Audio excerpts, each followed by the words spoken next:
Franchement, je suis déçu. On a eu beaucoup d'occasions. On a eu des occasions en or. On n'a pas su les mettre au fond. En deuxième mi-temps, à partir du carton rouge, j'ai cru qu'on allait pouvoir marquer au moins le but qui allait nous libérer. Et non, on finit sur un match nul. Mais bon, on ne désespère pas. Et on espère que l'équipe de France passera ce premier tour. Carton rouge de l'Uruguay. Je pense que la France, ils n'ont pas réussi à saisir l'opportunité. Je pense qu'ils pouvaient gagner le match quand même, la France. Mais contre le Mexique, ça va être assez dur. Raphaël Marquez qui est très fort, quand on a vu contre l'Afrique du Sud. Mais on y croit, on y croit. Pas mal. Mais la France, ils peuvent gagner. Contre l'Afrique du Sud, ça va être très très dur. Très très dur. Allez la France! Allez la France!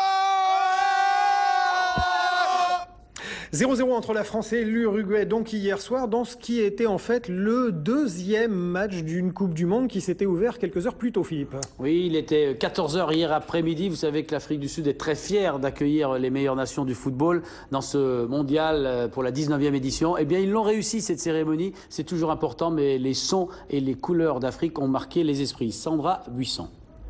Tout un pays qui communie avec le monde.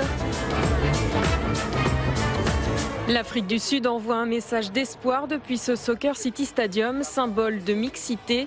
1500 artistes sous les yeux de près de 85 000 spectateurs. À l'extérieur, c'est l'effervescence comme ici, au pied de l'écran géant dans le centre de Johannesburg. Un drapeau domine pour soutenir l'équipe nationale. Ou son adversaire du jour. Même ambiance ici à Soweto. Même cacophonie des vuvuzelas. 14h45, la cérémonie touche à sa fin avec l'image des 32 équipes en compétition saluées par la patrouille aérienne. Voilà, et quelques minutes plus tard, et après-midi, il était 16 h pile lorsque le coup d'envoi du premier match a été donné entre l'Afrique du Sud et le Mexique. Vous allez voir avec Simon Dutin que le match était intéressant et qu'on a vécu déjà l'un des plus beaux buts du mondial. Simon. C'est porté partout.